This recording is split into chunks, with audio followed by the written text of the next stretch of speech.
In a world threatened by an ancient hidden war, disgraced former wrestling champion Tyrus finds himself scraping by as a security guard at a high-tech laboratory. When a freak accident grants him incredible superpowers, he finds himself facing off against Gorgon and her horde of evil man-beasts. Will Tyrus become the unstoppable hero who saves the world, or will he fall and doom us all?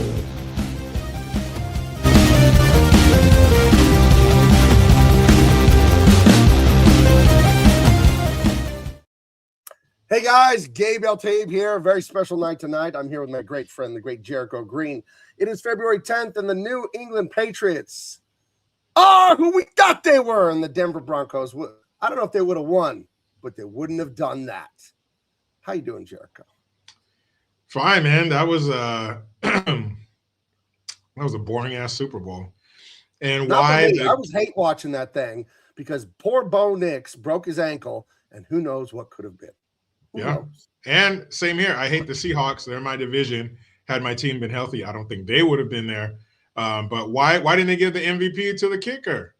He scored all the points. You can't give the MVP to a kicker. Why not? Are you smoking? Why not? He scored all the points. They gave it to some running back when they put points on the board. I had a little party here with my brother-in-law, my father-in-law, my son, and my best friend, and just the five of us. And we were talking about the kicker was the only one that had any points. And I said, if this holds, he's going to be able to tell the ladies, I'm the only one that scored in that Super Bowl. He's going to go out and tell all the ladies that. And then he'll say, I'm not done scoring for the day. You know what I mean? So they should have gave it the MVP to the kicker. He scored all the damn points. Yeah, I thought that running back, he deserved it. And the best play of the game got called back on a holding penalty. So that totally sucked. So I don't know. Weak. So boring, I had fun. Boring, as a Bronco Patriot hater, I enjoyed it thoroughly. Look at this. Diesel says, mind you, the kicker is a former Australian football player, my sports. Okay. Crikey. Look at the size of that kicker. Didn't you play some like semi-pro, off-Broadway football here in Southern California, Diesel? Didn't you do something like that? It was next to Broadway. It was like the Murrieta Marauders or something out in the desert here in California. I don't know. He played some football out here. Those leagues where the guys are like 32 and they work construction, but then they play football. Yeah. They still got the dream. Yeah.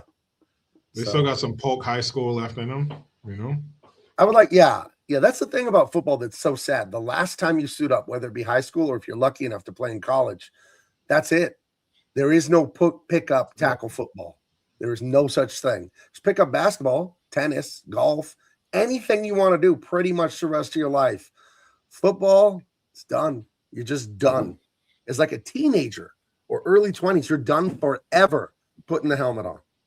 So. Yeah, I think it's best, though, that we don't know those moments are our last moments. I think it's definitely the best. Oh, yeah. Yeah, it'd be too manic the night before. Yeah. Yeah. So, look at this. Diesel says, I play Australian football still for the LA Dragons. Well, there you go. Crikey. Sounds savage. Yeah. So, let's see. Practice begins this Saturday. Well, there you go. It's one of those spring ball. Be careful. Careful out there. We don't hear like we used to. Yeah. What do you think Diesel is? Probably in his mid-30s, right? Early to mid-30s? Yeah. He's younger than us. Not too much younger. He's still one of the Utes. One of the Utes. I have a Ford F-150 as you do, and I was unloading a bunch of comic books I was taking to the post office to deliver, to send out to my customers, my fans. And I was standing on the bed of the truck, and I was about to jump onto the sidewalk. And this was 2 years ago, and I'm like, nope, you're 45. Crawl out, climb down. Climb down like a gentleman. I don't care if it's 3 feet. Do not jump. You're 45 at the time. Do not jump out of this truck. Could you imagine? Explain how'd you hurt your knee or ankle or whatever it would have been? Over and over. And he's just telling everyone, oh yeah, I jumped out of my truck. Oh yeah, I jumped off the bed of my truck. Oh, I jumped out the bed. Yeah. No. Did you fall out? No, I jumped. It was calculated. I chose to jump onto the asphalt at 45 years old. I chose my body said, all right, you want to fuck around? My body said no. But my mind is telling me, what is that song? Yeah, my mind's telling me no, but my body telling me, yeah. You know, Yeah. that's how you get in trouble. That's how you end up in one of those fucking scooters with your knee on it, scooting Right. around. And of course, somebody's going to ask, what happened? Oh, you have Here to we tell go. the story over and over. Have you ever done your? I did. I twisted my ankle twice in my life. Never broke it, but sprained it really good where I needed crutches for about a week. You ever done one like that or not? Nah, I had like a little outpatient surgery on my toe one time, Uh-huh. and so I had to get around on crutches with that for a little bit. But that Hmm. was about it. Never, knock on wood, never broke anything. So I'm But you good. did. You told me that time you fainted when you were at a hospital and hit your Yeah, chin on the ground. dude, good How did you night. not break all your teeth? You got or bite your tongue off. I know that's the first thing I did was feel around in my mouth and my tongue to see if all my teeth are there, and we are good. But my chin, But your just, chin was split open. Yeah. yeah, 10 Do you even stitches. remember fainting or it just kind of happened, huh? No, I just remember thinking, oh, I'll walk over here. And the next thing you know, like, sir, can you stand up, sir? I'm They like, say who the you're fuck are being they talking shaken to? and like the sun's in your eyes. I And there's was a like, figure. Sir, I are remember you all thinking, right? who the fuck are they talking to? Is that guy going to get up or what? Oh, it's me they're talking to. And then, yeah, I It's opened my y'all? eyes. Yeah, it was crazy. And my buddy, he saw me walk out of there. And then the next time he saw me, I'm being wheeled in. He's like, what the fuck happened?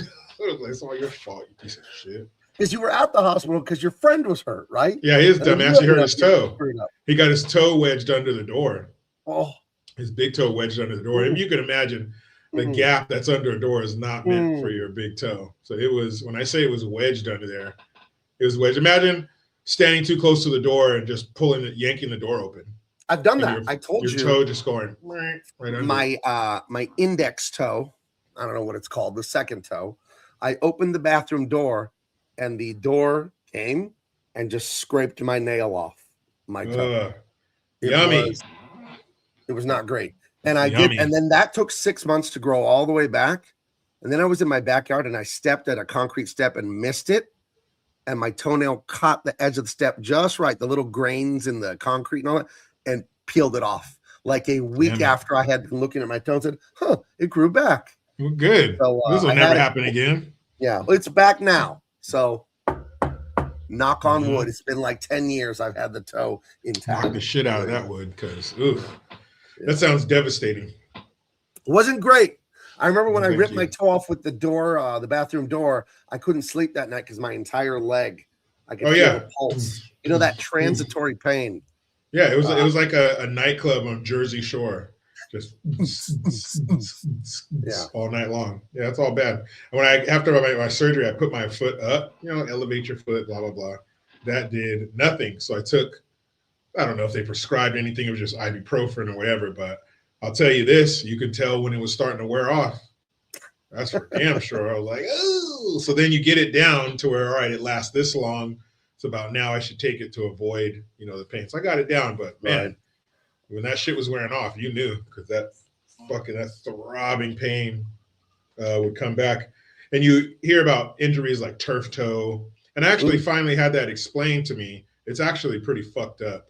It's the tendon under your toe that fucking snaps. That's turf toe. Okay. But when you hear that, you're thinking big guy, 6 foot something, 200 some pounds, 300 some pounds. What do you mean turf toe? Just tape it. It's a toe. You got 9 more. Tape it against the one next to it. Get your ass out there. But when you actually find out what it is, yeah, we have a high tolerance for other people's pain. So, yeah. Yeah, that sounds pretty fucked up. I pulled my groin before twice. That was fun. That was one. Yeah, I heard you pull your groin a lot. Is what I heard. No, not the middle. The side, the groin, the actual groin, not the loin. The groin. Okay. Pull my groin, not my loin. I will pull the loin, but not the. What I mean when I said my groin, not the loin. Goodness. Loin, groin, loin. That's what it is. You ever see Smokey and the Bandit? I haven't. I've seen clips and everything, and all since I was a kid. I've seen that Burt Reynolds, and it's Burt Reynolds and Sally Field, and they're in the Camaro, and they're running from the sheriff, and they're running from the sheriff and his son, and the bandit's friend is driving the truck that has a beer on it. But Jackie Oh. Gleason plays the sheriff. Same Jackie Right. Gleason who was the husband in The Honeymooners. To the moon, Alice. Right. And who says domestic violence can't be funny? But I remember watching it as a kid. So that's all I knew him from was The Honeymooner. And it's a comedy. So he was a pretty, like dopey guy. Always had him and Ralph always had some bright idea, it's going to make him rich. So that's how I knew him. So when I saw him in Smokey and the Bandit, he was a dick. But it's funny. He's the funniest person in the movie, but he's like mean. And so one of the things he tells his son, and he said, when I get home, I'm going to punch your mama in the mouth. Oh, I've heard that. You ain't from my loins, boy. There's no way you came from my loins. Yeah, dude. Oh, man, he's so funny. He talks shit to his son all the time. But yeah, that's one we have. If you haven't seen Smoking the Bandit, we have to do that. That is okay. Yeah, iconic. We'll do some movie reviews again. We'll definitely do it. Smoking. Maybe we'll do it with Smoking the Bandit. I've wanted to see it. I just saw something for it the other day. I think I saw a thread on Twitter where someone was talking about Camaros and this and that, and they showed a clip of Burt Reynolds trash talking the sheriff over the CB radio. Oh yeah, man. So. There's lots of everybody has a handle. To keep your pedal to the metal, good buddy, and a lot of that shit because breaker, rubber ducky. Yeah, that's getting into that. I think that came out 78, 77, 78, late 70s. So now you're getting into the CB craze, CB radio, ham radio craze, which begat the car craze that we were talking about last time. Right, with Bigfoot, Hardcastle, Bigfoot, Knight Rider, Dukes of Hazzard, Airwolf, all the A-Team. Even Hulk Hogan had that show where he was driving like a speedboat in Florida, Thunder in Paradise. Right. There were so many awesome vehicle shows. Where did those go? I don't know. What happened? Why was America ready for it then, but not now? Even it wasn't a show that focused on the vehicles. It focused on the character. But even Magnum P.I., you had the Testarossa, and you had, what was it? The guy that flew the helicopter, his Vietnam buddy. Oh, TC? TC. He flew the helicopter tours around. Yeah. Some kind of vehicle. Yeah. So what was that? Did the powers that be decide this is what we're into? Did the people decide that what we're into? And why were we into that? Because it was strong. The vehicle game, whether flying car, motorcycle, what the fuck ever, van, 18-wheeler, you had those two guys. One was a blonde Australian guy. They had like that souped up computerized 18-wheeler with like the whole command center in the back. And dude, Hardcastle and McCormick. It grew so powerful, the car thing and the culture, that Bigfoot himself, the vehicle, not the driver, became a celebrity somehow. Tell me right now without Googling the name of the fucking driver of Bigfoot. I've never heard it in my life. Right. Big Baby went to Monster Jam like 3 weeks ago. My wife took her. It was during the NFL playoffs, so I didn't go. But she went to Monster Jam and she thought it was awesome. So did she have her little headphones on? She did. Yeah, it gets loud in there. So, yeah. Yeah, man, that's awesome. But I have the Bigfoot that every kid had in the 80s. You know the one from Tonka? And it had some switches on top. Blue pickup truck, man. Bigfoot was a shit. I don't know why that was. And it lasted for a long time. But I would love to get back into that. That was so cool, man. And then it's something you could get as a kid, the toy you can get as a kid and play with it now. So cool. Diesel says, Bro Bob Chadler. He must have had a typo there. Or he's probably doing voice to text. You stroke out when you were It's probably, if you guys could see the text that I send to my friends like Jericho and stuff, that sometimes they're incoherent because I don't type. I got giant catcher's mitts, man. I just do voice to text and then I'll hit send. And I still haven't learned to read it before I hit send most of the time. So I'll send Jericho something, then I'll read it and go, oh shit, that's not what I said at all. I'm like trying to translate. What the fuck does he mean? Oh, Bob Chandler. You smell pancakes right now? Yeah, but that's probably because you remember it from when you were a kid. And you could show me a picture of that guy. I couldn't tell you who the fuck he was. Right. But that was definitely the vehicle was the star. Even Knight Rider, Michael Knight, he was still more of the star. Well, Michael, if you're going to do that with the lady, put a towel down on my seats. Yeah. Michael, please Scotch guard my seats, Michael. Why? Oh, Diesel in here trying to say he's as big as Tyrus. I don't know. I've met Tyrus multiple times in real life. He's a big guy. Big old boy. It takes a lot for me to say someone is big because I'm always the biggest, tallest guy everywhere I go. So, dang. Although I'm not a fat anymore. I used to be a fat. I just quit giving a shit, didn't pay attention. I think a lot of guys do that. Then you're in your mid-30s and you're like, you look like you're storing nuts for the winter, you know? Yeah, but man, sneaks up on you. Yeah. Then you see an old picture and you're like, ooh. Like, oh, man, I got to get back to that. Ooh. The turning point for me was I remember where I was. It was the summer of 2013, and Memorial Day. Took my wife and kids there. My kids were like middle schoolers at the time. And my daughter just took a family picture, and I was laying on a towel. And I saw the picture later that day, and I'm like, that's me with my shirt off? What the fuck? And I've been walking twice a day and trying to eat right ever since. So it's in 13 years. I saw one picture. I'm like, nope. That no. That was not the way I wanted to go. So. Yeah, we all have to have that moment. That rock bottom, some people might say. I don't like this. Think about what you think about it. And Tyrus should be here soon. He said he'll be around 5:15, which it's already passed. So just give it a few minutes. He'll be in here soon. I told him not to come at the very beginning because people are coming in. Because when you hit go live, YouTube sends out like a notification people. But I don't know how the algorithm works. It sends it out to, speak of the, not the devil, but speak of the pro wrestling legend and commentator himself. Welcome to the show, Tyrus. What up, fellas? What up, man? Hey, Tyrus, this is my good friend, Jericho Green. We've been hosting the show for 4 years, a lot of improv comedy, political commentating, and we review action movies from the 80s. But thanks for coming on, man. Oh, cool. Yeah. Appreciate it, man. Thanks for being here. He's very Tyrus, when you get to know Jericho, he's like you very much so. Very good with the improv comedy and very insightful about the politics. He's a Navy veteran and Jericho, good friend of mine. So I'm glad you two can meet finally. Nice to meet you, Jay. Pleasure to meet you too, man. And look, we both have our arms crossed, so we're birds of a feather, man. All right, well, there you go. Now I'm in it too. So how is it? What are you up to, Tyrus? How are things going tonight? Just another night, man. Just finished up some work stuff, and then I got a little break, and then I got to do some more radio stuff for the podcast. But okay, just getting my grind on. All right, just in between one of your 5 shows that you're on per day. Yeah, that's about right. Yep. Not bad, man. Not bad. It's never peaks and valleys. It's all or nothing. It's never spread out. At least that's been my life experience. Does it ever feel like sprinting a marathon to you? No, that would be insane. Right. Sprint.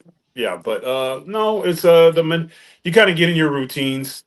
You take the longer you're in the game, the more you pace yourself and you put away, you get rid of things like extracurricular activities. When make sure you get your rest, do your work. You don't need to be at the nightclub anymore. You don't need to do stay focused on. If you're trying to do the job and you're trying to build something, then you got to put in the work. You put the extracurriculars aside and you do what you need to do as a man. Very cool. Be responsible. Yeah, when you're a kid, it's not like I'm digging ditches. I'm not digging ditches and working construction. So it's a lot of work, but it's a different work. But at the same time, you got to be on every night. When you're on national TV, you can't have. You're at work with everybody watching you while you're on the clock, so you can't have a bad night. You can't have too many. You can have maybe one if you're lucky, but you string a few of those in a row, then construction work might not be too far off. Ooh, yeah. I think that sometimes because comic books, this sounds ridiculous. It can be a grind though. It's a lot of hours. It's not physically hard, but it is a lot of hours. A lot of hours. And whenever I'm bitching and complaining to myself, writing a comic, drawing one, I'm like, well, I could be back at Home Depot, like when I was in college, or when I worked construction. It could be or worse, or in between. Right. On the wrong side of 40, trying to figure out how you're going to keep the lights on, with a family to feed. So you take it in stride. You have an opportunity. If you can keep your head on straight and keep your nose on the grind, you have an opportunity to improve your life. And so that should be all the inspiration you need to do what you need to do when it comes to your work. Yeah, that's the beauty of America. Work hard. Plus America, you're going to be all right. And like you were saying, it could be worse. My grandpa's job when he was 12 was if the bolt to the head didn't kill the cow, he had to hit it in the forehead with a sledgehammer. So, at 12 years old, I was riding bikes and whatnot. I wasn't slaughtering bovines. So, yeah, exactly. Man, could be a lot worse. Yikes. Yeah, I think about my grandfather in the Great Depression, dropping out of school. He said around 5 years old to help sell fruit and stuff like that. And my dad, growing up in Africa, telling me they had meat once a week and they had electricity sometimes. Yeah. So so Damn, man, not great. we stay with a ribeye in the fridge and the lights on. Too many lights on. It's like a damn baseball stadium in here. Sometimes I tell my kids, turn the damn lights off. That's real. Hey, Tyrus, I do want to ask you this, man. Did you have a moment early on where you knew that the 9 to 5 that we were just talking about just wasn't for you? Did you have a moment where you're like, I want to do something different, where still going to work hard, but I want to do something out of the ordinary? Not really. Opportunities come along, and I never really ever got ahead of myself with stuff. I was never a big bridge burner. I knew that whatever I was doing and the amount of work, especially I was doing a lot of untraditional things that someone with my body type, my look, my outlook on life, and in some cases even my culture, wasn't. I was going into situations where I was going to be not the norm. So I had to, in my mind, I had to be better than everyone else. I got to be earlier than everyone else. I got to stay later than everyone else. That's how I did it. So it was pretty much was the same preparation, the same pride and joy. I was just as happy having a lesson plan or a play go well in coaching or teaching than I does in having a #1 hit show or whatever the deal was, or New York Times bestselling, whatever the accolades are. Whatever I was in that moment was the most important thing. So there's not much difference in my mindset opposed to being the best at your field as a teacher or as a coach or working at a Home Depot. I wanted to be the best at what I was, where I was. So I always kind of was, there's never, when I'm not in it anymore, it's behind me. I don't look back. And when I'm in it, I'm trying to lead the pack. So it's the same mindset. Mm-hmm. And now you can add comic book creator to that list of said accolades. How cool is that, man? To have a comic book. You're in rarefied air, man. Not many people can say they have a world-class comic book. Yeah, and my version of it, I'm getting it sent to get it rated, but I got a good feeling mine's going to be at least a 9.8, 9.6. So I'm pretty excited about, because they came in the mail pretty crisp, pretty pristine. A lot of positive feedback. I did this with my children's book, and I did this with my comic book. I gave my copies of the books to teenagers, to my son and his friends, and usually your toughest critics are your kids. And I handed it out to people at work who were into comic books and stuff. And I would just give me your feedback, be brutally honest with me. You can keep it, give it away. And ironically, I gave it to my son and a couple of his buddies, his cousins. They were on tour with me last weekend in Florida. And I said, hey, anytime I'll sign it and you can sell it on merch. I gave them the comic book and they read it and none of them sold it. And just so you know, the one that I did put up, the pre-order that I think I told Gabe, it sold for $1,100. That's what the bidding stopped at for an autograph for my thing. So, and the boys knew that. So that's got to feel pretty good. They wanted to hold on to it. They liked the story. They connected. They read it it's a pretty quick read, which is the ultimate compliment. They didn't want to put it down. And in this day and age of kids getting on the net and they need everything right now, seeing them reading it through it and talking about it was really encouraging. So I think we have a pretty good formula, and we're putting something out there a little bit different, but also at the same time, classically respectful of what a comic book should be. And for me, this vision of this reluctant hero, but I think it's a little different where he's not reluctant because he's bitter. He's reluctant because he doesn't understand. So it's a little bit of a different mindset to where he always had the ability in him. He's just always an underachiever, or he's always too busy blaming somebody else for his situation. So when there's that moment when and again, this is a big guy dumb thing. An orangutan is about to be injected with this stuff and probably going to be the end of it. And Tyrus's instinct, because he cared about the orangutan and he had a little bit of a friendship with it, he literally took a bullet for it. So we saw who he really was when he just was himself, and the results of which led to him being changed forever. And the fun thing about it is because it's such an interesting concept, a lot of people were like, oh, why horseshoe crab? And I look at that and I was like, well, if you knew anything about the history of this planet, the one of the number one survivors, top guy on the food chain in terms of longevity is a horseshoe crab. And horseshoe crabs are used in a lot of medical studies because they have a very interesting antibodies. They have the type of antibodies to where they can only get sick once. Now, what I mean by that is like a common cold. If a horseshoe crab catches what the virus that is a cold and it survives it, it can never get sick again with that particular virus. So you turn that into the comic book world, whereas something happens to Tyrus, let's say he gets electrocuted, he gets hit with a taser, and he's knocked unconscious. But if he survives it, the next time you hit him with electricity, it won't work. So in theory, he will start out pretty vulnerable, but as time goes on, as he does more heroic things, say he gets shot, he'll become bulletproof. The fun thing is, as we get into uh, building this thing, is how it's going to change him physically. How is it going to affect him mentally? You know, because That's a big part of volume 2. There's a lot of that, yeah. which I finished writing it last week. It's a monster. I love the story. So, you know, if he physically starts to start looking more less human and more of the augmentation as a result of the battles he gets into, he loses a little humanity. So this could be a situation where he starts out as this hero, but he can end up being the villain when this thing, because you know, it's just it's a fun thing. It's a fun concept to play around with and twist and talk on it, and it kind of captures the actual hero stuff, beating up the villains and throwing them through the doors and being big and powerful. That's kind of the easy part.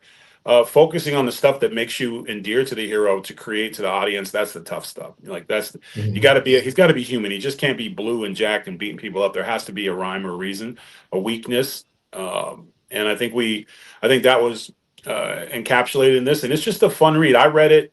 It took me about an hour and 10 minutes to read it. I didn't put it down. I knocked it out, and I was, and of course, I had a pretty good idea but the way it came together, and he kept wanting to send me. Gabe was like, "Hey, I got this part done, and I kept saying, "Nope, I don't want to see it till it's done."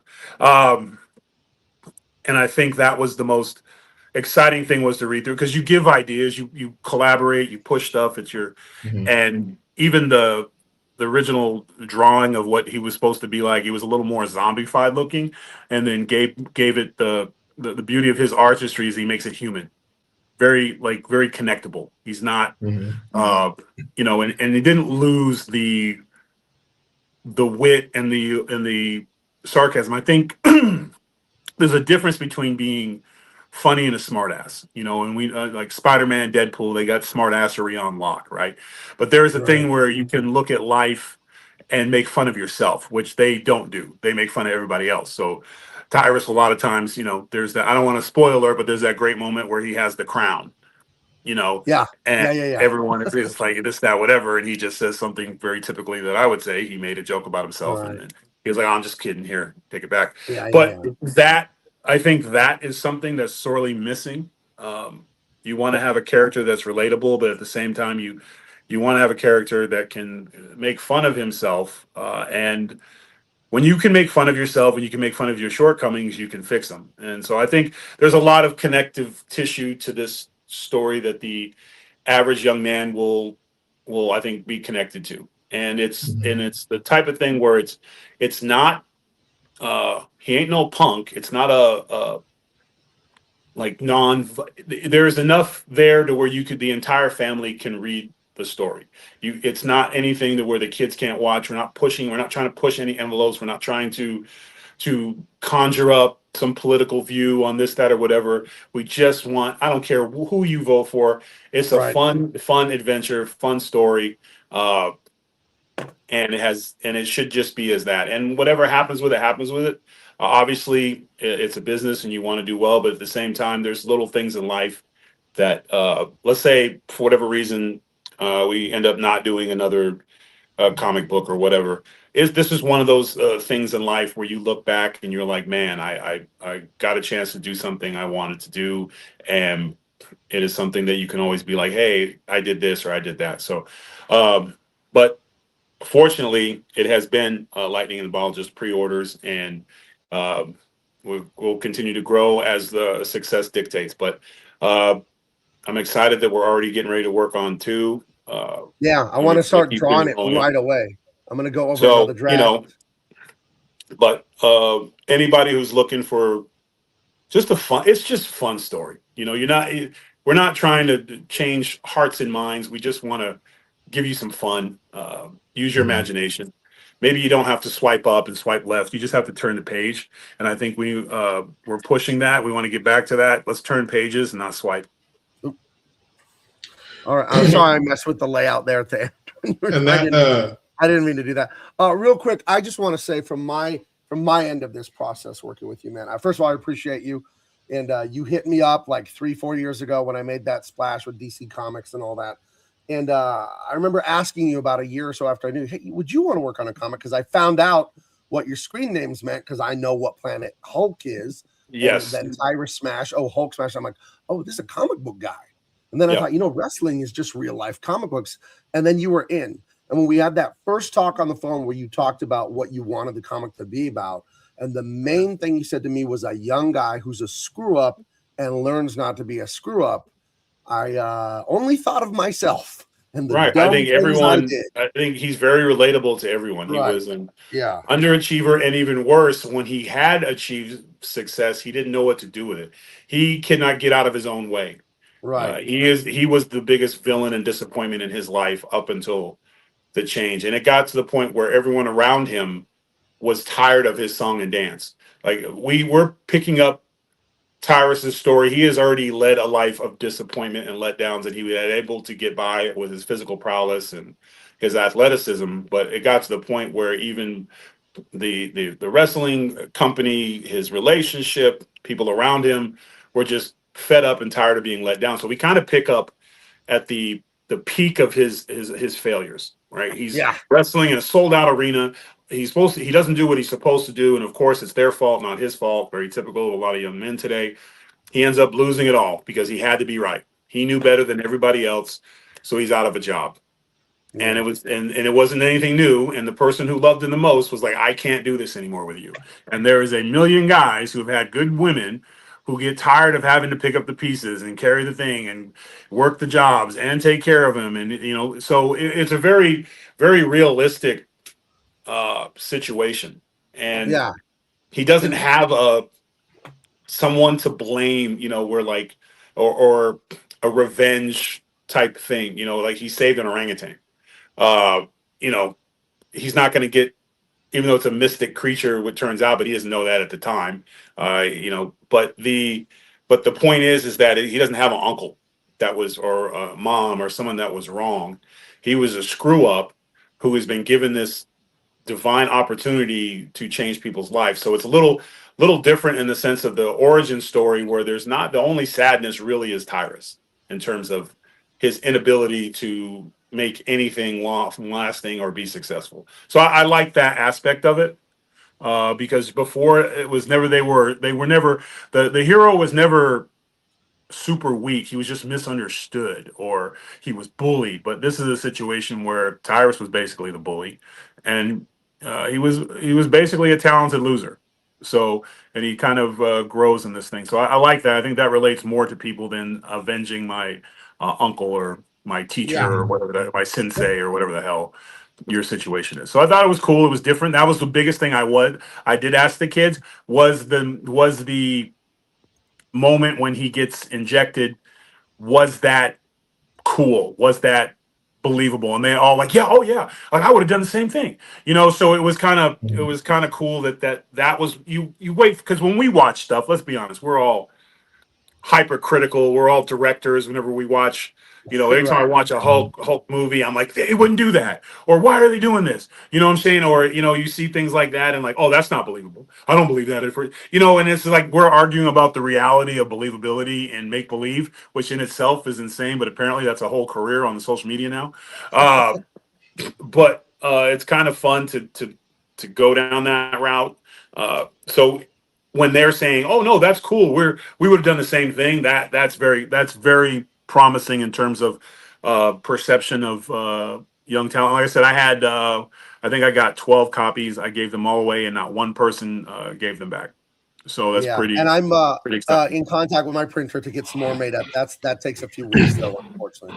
Yeah, So and like I these are said, just this is a grassroots idea of yeah. just two dudes with a plan. And we're already starting to get phone calls and stuff. So this could be bringing the beginning of, big man comics, taking things to the next level. And I'm excited to be a part of that. Yeah, and we So appreciate you, man. It's when you, really been awesome. And I wanted to say one thing. You were saying my art was so great. I would be remiss if we didn't mention the genius who is involved with me, and he's been part of Big Man Comics the whole time as a mentor to me. He's a great friend of mine. His name is Philippe Briones. There he is right there. That's me, you, and Philippe. This is the page, bigmancomics.com. Go get the book right now. Go get it right now. Philippe was an animator for Disney, Treasure Planet, Emperor's New Groove, Tarzan. We worked together at DC Comics. We're good friends. He used to live in LA. He moved back to Paris. But Philippe does layouts on the book, character design. He's a beast. He's the best artist and designer I've ever worked with, and I've worked with hundreds. So we got to give all credit to him. He's not a social media guy. He doesn't do streams. He doesn't tweet or anything like that. He'll post some art on Facebook, but I just want to acknowledge him publicly because without him, this book does not exist the way it does. Because yes, I'm a great illustrator, but Philippe gives me layouts, goes over my work, gives me notes, draw it like this, do it like this. So he's a master, and he has been for 30-something years. So credit to Philippe for doing that, man, because I love the guy. that's a great segue. Hey, Jay, you have a question? Oh, who? Yeah. Me? Speaking of people, that you look up to and mentors, Tyrus, is there somebody when you're doing your children's books or you're doing something like this, the Unstoppable Tyrus, you mentioned your son and his friends, and how tough a critics teenagers can be. I have a 14-year-old daughter, and they'll let you know what's on their mind, whether you're ready or not. Real quick. But when you have different projects, is there somebody in your life whose opinion matters to you? Is there somebody who, when you have something important, a project of this nature and this magnitude, that their opinion matters and you're gonna take it to heart and maybe shape your decision in a certain way? When I was younger, I did rely on role models and stuff for wisdom and leadership. But as when it comes to creating stuff, for me, the reaction or the acceptance or the understanding you want comes from the consumer. So if I put a book out or a project out, or even when you are posting something or you're putting a stand-up comedy show out and it sells out or it's selling like crazy, and the reactions from the tests from people are seeing what you're putting out there and they're absorbing it, that to me is the driving fuel now. It used to be wrestling, if I couldn't get an answer from Dusty Rhodes or Arn Anderson, Tom Pritchard, or Pat Patterson, or whomever the agent was at that time. And then you get to the point where like you have all the information you need when it comes to creating this stuff. So you just need to do it. And if it falls short, you can't blame the guy in front of you. There's a certain amount of pride of betting on yourself, putting something out there, expecting it to be successful. And when fans are buying it, supporting it, wanting it, asking for more, companies are like, hey, who's doing your distribution? We should sit down and talk.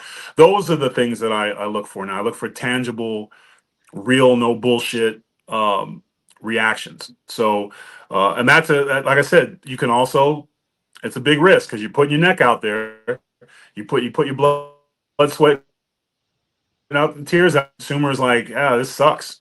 You always risk that. And even when you do something good, there's always going to be somebody, doesn't matter what it is. It's just certain people on this planet have nothing better to do than to talk shit about people doing better than them. So, you take that with a thought, but overall, when, we started selling like crazy, the pre-orders, and they're moving, and we're talking about what we got to do with this one and that one. That's the type of positive energy that you feed off on, and that tells you all you need to know. If no one's touching it, if we're scrambling, going, hey, you got another project we could think of, things like that. I think those are indicators, but the fact that we're already talking about part 2 and part 1 isn't even out in the stores yet. So that type of stuff gets me pumped up, and that's what I live for, is reactions of the people to your art that you put out there. And I think Gabe can relate to that. Absolutely. And one thing, I've been on the internet less. When I worked for DC Comics, they didn't want us commenting or tweeting because it could make the company look bad. And when I became friends with Jericho like 4 years ago, he's a veteran. He's got 370,000 YouTube followers, and he's conservative, as am I, and he gets a lot of insults because of it, And I remember asking you, Jericho, 4 years ago, was like, dude, how do you not care about the racist comments, the Uncle Tom, the this and that? And you laughed in my face, Jericho. You said, why the fuck do you care what these people on the internet think? And now I don't. It's taken a few years. And like you were saying, Tyrus, like you can't care about these people who make it their hobby to just criticize people. And one thing that really helped me is I realized but nobody who's winning punches down. You're not going to get nobody Elon doing Musk call better you up than and be like, me. "Oh, your little comic book only sold 30,000 units. Oh man, I wrote a book and it sold 1 million because I'm a billionaire." Well, that never happens. Right. You know what I'm It's saying? always They don't punch someone down. under you. It's somebody who has if you have enough time in your day to watch somebody else promote what's going on in their life, and then you need to write about it and then wait to see if they react. You have a lot of free time on your hands that you probably need to evaluate what's going on in your world. Chances are you aren't meeting your full potential, but you go ahead because you know what? If you're, I always, and I say this a lot to guys, when I was in the, before I retired, whether I was a baby face or a heel, I controlled everything. When they booed me, it was just as much fun as when they cheered me because I knew what they cheered for at the time, and their boos would always give me self-esteem. So when you deal with people who hate you, you have to remember, or they write like, "Hey, your show sucked." You should always smirk because that means they watched it. Yep. So I already won. Thanks for the view. The fact that you know that you watched it, you hated it, wrote it back, and then next week you told me I sucked again. Right. You are a consumer and a viewer now. So go ahead. If talking dirty or talking shit about me winning, about what I'm doing to pay my bills, is what's going on with you, I am living in your head rent free. Yeah, man. Thank you. Because please watch again. Please hate on me again. Because if you keep coming next week, we'll see. My numbers are going up. Yep. I was at a Pop Warner football camp. I coached Pop. Oh, go ahead. Sorry. No, I'm just saying. You got 10 million people responding to something I post, and there's 25 telling me how much they hate me. Who gives a shit? Yeah. Just as long as you watched. Yeah. Good, bad, or indifferent. Thanks for your patience. Yeah. So I was. I'll never watch you again, and then they're back. Yeah. Okay. Sorry about all that. The latency with me. My timing was bad. I was at a Pop Warner football camp like 15 years ago, coach's camp, and one of Deion Sanders' old teammates was there, and he said this thing Deion said about the haters, and I love it, and I never forgot it. That Deion said they don't boo nobodies, and I just absolutely love that. Exactly. Yeah. Right. And you know me. I don't know you. And I have no idea who you are. And I'm most of the time their pictures on their stuff isn't of them. It's of somebody more successful or more handsome. Yep. I get people. I've had people tell me before, you said that on the last video or blah, blah, blah. Like, so you're still watching, you quote unquote hate me, but you're still watching. And those people, they can all, suck it from the back. Hey, click thumbs down. Click. Whether they click thumbs down or thumbs up, it's still a click. Click away, baby. But one more thing I wanted to ask you, Tyrus, real quick. Which was, I don't know, maybe not nervous, because, when you've worked as hard to get to some of the places you've gotten to, I wouldn't say nerves are involved, but maybe got the palms a little bit sweaty. Which would you say was more of a wet palm moment, I guess? First NWA match, first time on Gutfeld, or first stand-up comedy show? Oh, no. That stuff, butterflies, liking in terms of excitement before going out, that's there every night. I always said this in wrestling: the day you're in Gorilla and you're not nervous before you go out, it's time to get out. It's over. You should be excitedly nervous with a lot of high energy before you get to go out and perform. When you're standing there and you got a cig hanging out the side of your mouth and you're drinking a glass of Jack and you're like, "Oh, I guess we'll go out there," it's over. And people know that. If your energy is high, they know. I think I'm more nervous about the preparation, did I do enough? And do I have it all covered in my head? I think I stress more about that. Once you go out there, once you walk through that curtain, you can't be afraid anymore. You should embrace it and bring it enough confidence in yourself to whatever throws your way. Because I think Dusty Rhodes probably said it to me best. They kept pushing back my Brodus Clay debut after the Alberto Del Rio run. And because it was an argument, Arn Anderson wanted me as this monster heel to be more technical, and because I worked I didn't work like a big guy. I could do big guy stuff, but I didn't work like a big guy. And because once Big Show started coming off the top rope, everyone had to go start working.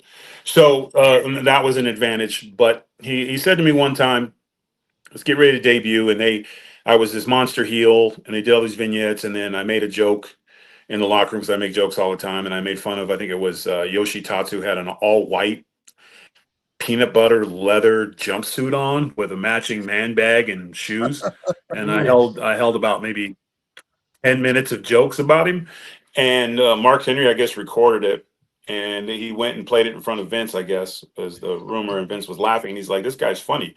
Why is he not a babyface?" And Triple H, who had been all about unleashing Brodus on everyone, fought hard to be like, "Nope, that's who he is in the locker room. That's not who he is when he walked out there." And but the boss saw it, and we had to change everything. I went from coming out, and it was basically the House of Pain gimmick, and they took that gimmick and they gave it to Mark, and he did a great job with it, and he ended up being the champion. And then I was relegated to Vince equates being funny with dancing. So next thing you know, there was all this talk about having more of a Dusty when he was in the polka dots, or JYD earlier, that kind of a baby fist thing, and that was like the furthest thing from my mind. And at one point, I even was like, yeah. Afterwards, he'd come out and do thump, and then he'd have all the kids get in the ring and dance with him and shit. And I remember seeing that as a little guy, I was like, "Oh man, that's awesome!" I want to get in the ring with him. So when we started, but I'll be honest with you, I was like, "This is not what I want to do." And I had to go talk to the two most important people in my life in terms of wrestling was Haku, who's he's my family, he's my son's grandfather, and Dusty, and both of them looked at me and said, "Are you better than me?" Literally word for word. And I was like, "No." He says, "You go out there, you feed your family, you get over, you turn around on them." And Dusty said, "He put me in polka dots."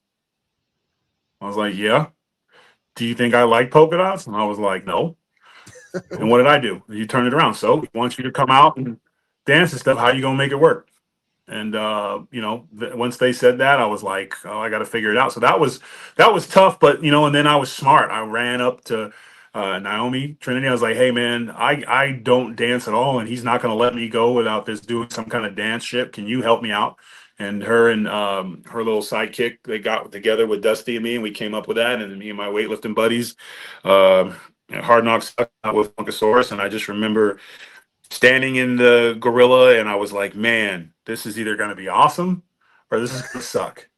But I'm as prepared. I'm just going to do what I'm going to do, and we're going to see what happens. And I went out there, and the crowd, when the music hit and everything, everyone's mouth hit the floor. You could have dropped a pin in Anaheim, I think. Wow.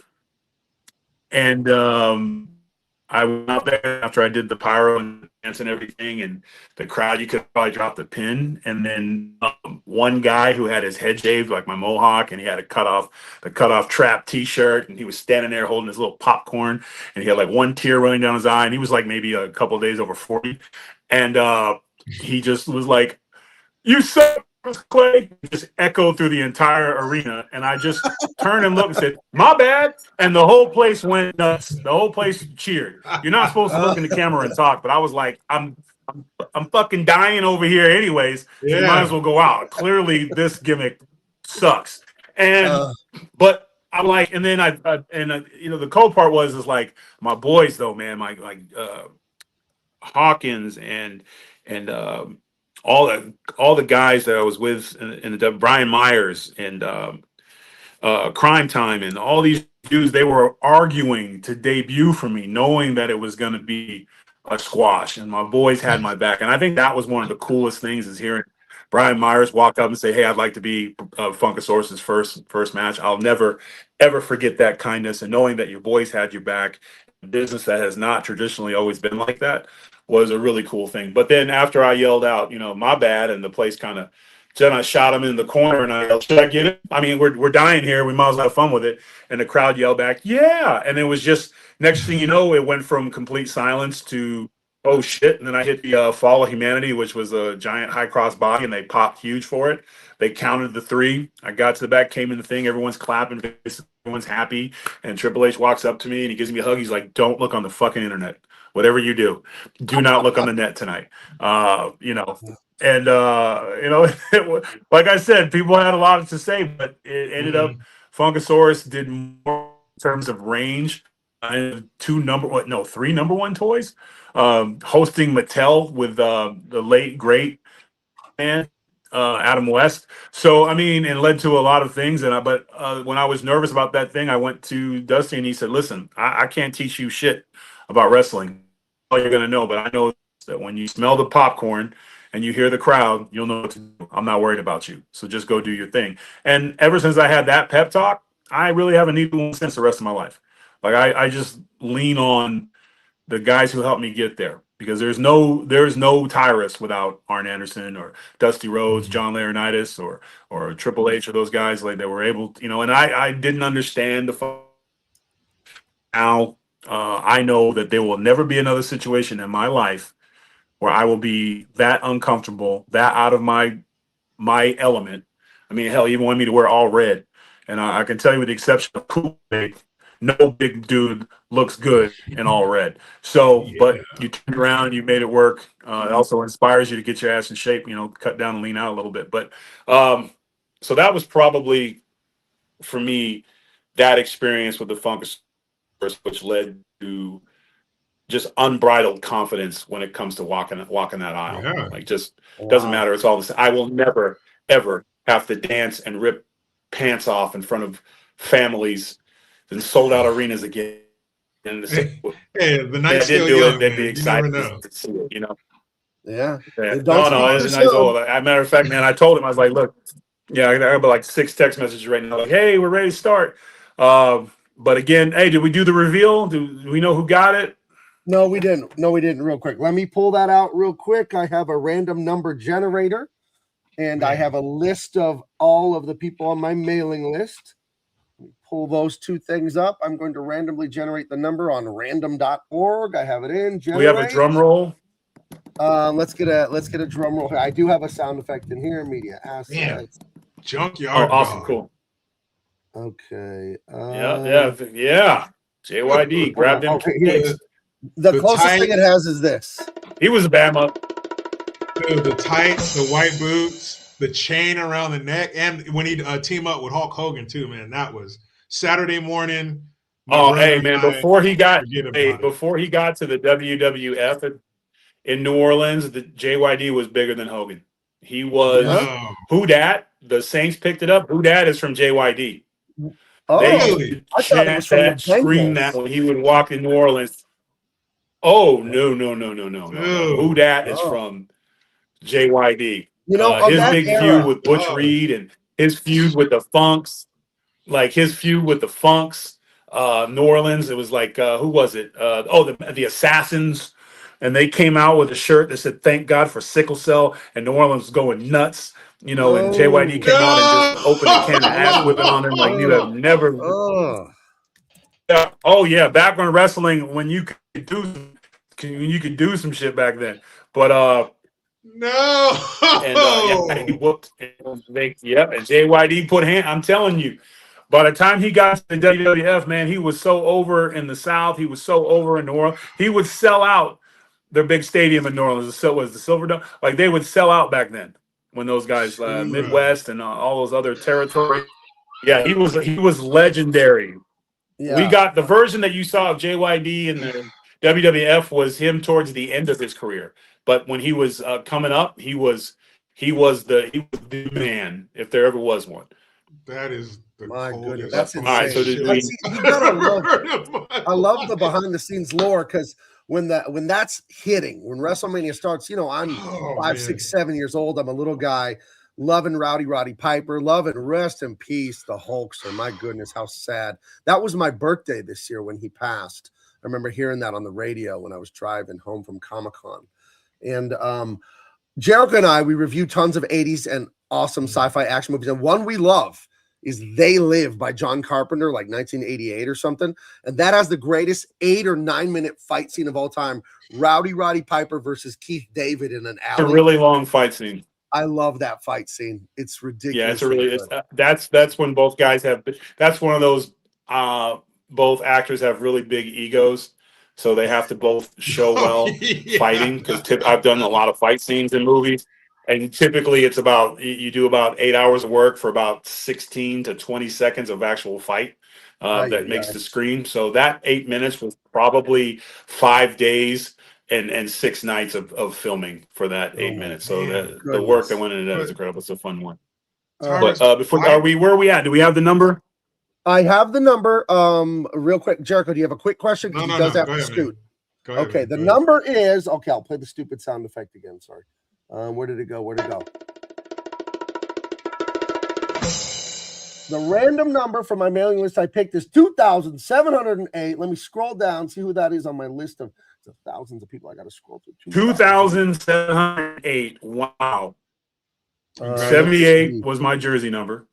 Okay. I was So, 56. that's after kind of Lawrence cool. Taylor. That's kind of foreboding. Oh, nice. This is the winner is, and oh, damn it. Sorry, I'm scrolling as fast as I can here. Damn it, Tyrus. Why can't a wrestler say, thank God for sickle cell anymore? That's the America I need to be living in again. That shit. I mean, that's where it was. Like Sergeant Slaughter coming out, taking up for Iraq. I mean, you know what I'm saying? Like, it was so great because it just Ricky the was Dragon fun, Steamboat. and you couldn't wait to see him get his ass kicked. Nobody got on a news show and be like, "Can you believe what Sergeant Slaughter said today? He needs to be canned." It's heroes and villains. Like that was such a cool thing. Like Don Morocco, he tried to hang Steamboat. Like there was if you go back and look at some of the stuff that they used to do that got to our reactions, and we let them laugh at it. And it's funny because the argument is like, if you see that stuff, do that stuff. Well, if that's correct, then every one of us should be sticking dynamite sticks down each other's pants and blowing each other up. I mean, how many, like every Looney Tune cartoon with Bugs Bunny in it, somebody got either shot, dynamite stick, Bunny dressed up in drag, and then Elmer always fell for it and fell in love with him. Every And then, time. you know what I'm saying? So it's like they would do all these things, but we could put it in perspective and laugh. And it didn't.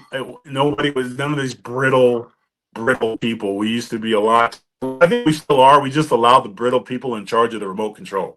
But like, oh man, there was so much fun stuff back then. You probably couldn't even do the Degeneration X now without someone complaining.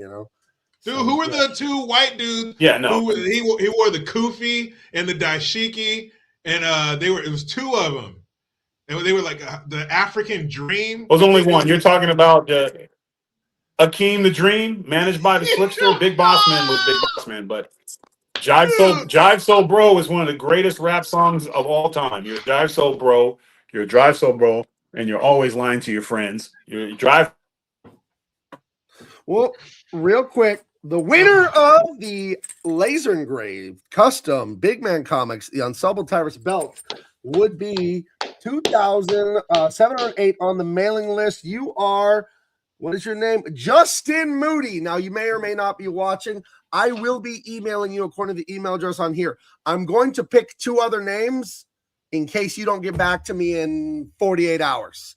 And if the second guy doesn't get back to me in 48 hours, I will pick the third name. And then if that person doesn't get back to me, I will throw this belt into the air, and the first person to catch it can have it. No, I don't know. We'll get it to someone, but hopefully, Justin Moody, hopefully this email address doesn't go to spam. Hopefully you get it. So real quick, let me punch up the other 2 numbers. It only takes a second. Oh man. Okay, 3550. He had to run, huh? Okay, and then the other one is 1869. Okay. All right. Well, that was our amazing guest, Mr. Tyrus. He had to run. He's on a schedule for broadcast stuff, radio stuff, all that good stuff. So thank you to him.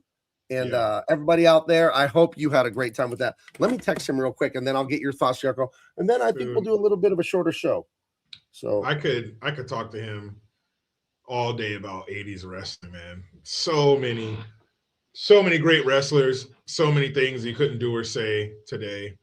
My brother and I, every Saturday morning, wrestling would come on. I think it came on after Cartoon Express on USA, the USA Network. And it was on, man. We all had our favorite characters. We usually rolled with the baby faces, the good guys. Yeah. Not so much the heels. But who is it? Hawk and Animal. Yeah. Road Warriors. Were they heels or baby faces? They look like heels. They look like bad guys, I think right? They were good guys though. But no matter what, we rock with them. Those dudes were crazy. Yeah. Who is it? The Bret the Hitman Hart and the Anvil. Those guys are bad guys. I didn't like them. But it's what's so great is the behind the scenes stories. You know what I mean? Yeah. So that the stuff he was saying. Thank goodness for sickle cell is a sign someone held up, dude. It is what hilarious. What would make you do that? That's totally insane. The audacity. But like he said, dude, we knew it was funny. That is fucking hilarious. That is so fucked up that it's funny that you would hold up a sign for a black wrestler that said, "Thank God for sickle cell." They don't see the comedy in that. The balls. Well, but if somebody did that now, as Tyrus was saying, the brittle people, they get offended because they think you're being serious. Oh, you think it's funny people get sickle cell and die? I think it's a nightmare. No, you asshole. I think it's horrific, dude. That's why it's funny, because the comment is so that you stupid. would fucking make fun of that. The fact that you made fun of it is hilarious. They have the balls to do that. Of course not, you asshole. Nobody thinks sickle cell is a good thing. Right. But to make fun of it, man, that's hilarious. But there's so many characters that couldn't be done now. Certainly the things they say. Even a guy like Papa Shango, the voodoo priest or whatever, they would say that was weird and racist. Well, the guy was talking about Akeem the Dream was a white dude who would dress in a kufi and a daishiki, and he would walk around dancing like this, you know what I'm saying? And like he had a rap song, like he was a stereotype of an over-the-top caricature of a black person. And it was crazy. But nobody would know. Nobody would even attempt to do that right now because the WWF would come down. Oh, we can't do that. No, you have to apologize. Bitch ass shit. Oh, my goodness. So funny. So funny. Yeah, totally insane. But I could talk to him about 80s wrestling. Fucking no, he's great. He's great. Yeah, that's one thing I've been trying to connect you guys forever because you're so similar. You're both improv comedy political commentators. You both do that quite well. So yeah. So I don't know. I was just I got a lot of momentum mentally right now just from having him in here. But yeah, man. I don't know. I like you're saying, I could talk to him all day about the wrestling stuff. Dude, the Junkyard Dog. What an underrated. Like you don't hear him mentioned with the Hulk Hogan and stuff like that of wrestling. He's not around anymore, right? He passed, but the Junkyard Dog, man, he had to be, dude, like I don't know, 6'2", 6'3" or something. Oh, he died in 98, almost 30 years ago. I didn't even know that. Dude, he had to be like 265, 273. He was big it says Sylvester Ritter from Wadesboro, North Carolina, 6'3", 280. So yeah, big old dude. Yeah, King Kong Bundy too. Yeah, that's right. Yeah, King Kong Bundy scared me when I was a kid. He was the first wrestler I saw. He was fighting Hulk Hogan or someone, dude. And he started biting the turnbuckle and eating all the cotton stuffing. That's George the Animal Steel. George the Animal Steel. Yeah. He was actually a very smart intellectual. Yeah. But he acted like that in the ring. Yeah, dude, he would chew. He would eat the turnbuckle. What the Is he the hell? one who had the green tongue? George Animal Steel or King Kong Bundy? George the Animal Steel. Okay, he had the green. Because King Kong Bundy wouldn't do shit like that. He was just a big, bald, scary dude in his fucking unitard, that big black fucking unitard. But no, that was George the Animal Steel. And then who was it? The Bushwhackers. Those two brothers, and they would fucking lick each other's armpits. That's so gross. It was so nasty. But they were crazy. The Bushwhackers. Yeah, dude, they were the shit. Hold on. Give me 1 second. I'm going to write Tyrus a thank you. The British Bulldog, the British Bulldog. That dude had to be fucking almost 300 pounds, too. He was a big old motherfucker. But, man. The British Bulldog. I forgot about all that. Oh, British Bulldog. And there was a couple times he was wrestling in jeans, like tight-ass jeans. How the hell you do that? But, yeah, man, all those dudes. Hawk and Animal. The Road Warriors were awesome. Ricky the Dragon Steamboat. Superfly Jimmy Snuka. And I think he killed What somebody. is Superfly Jimmy Snuka? What is that supposed to mean? I don't know, but he put his hands like this and he'd jump off the top turnbuckle and fuck you up. I know that.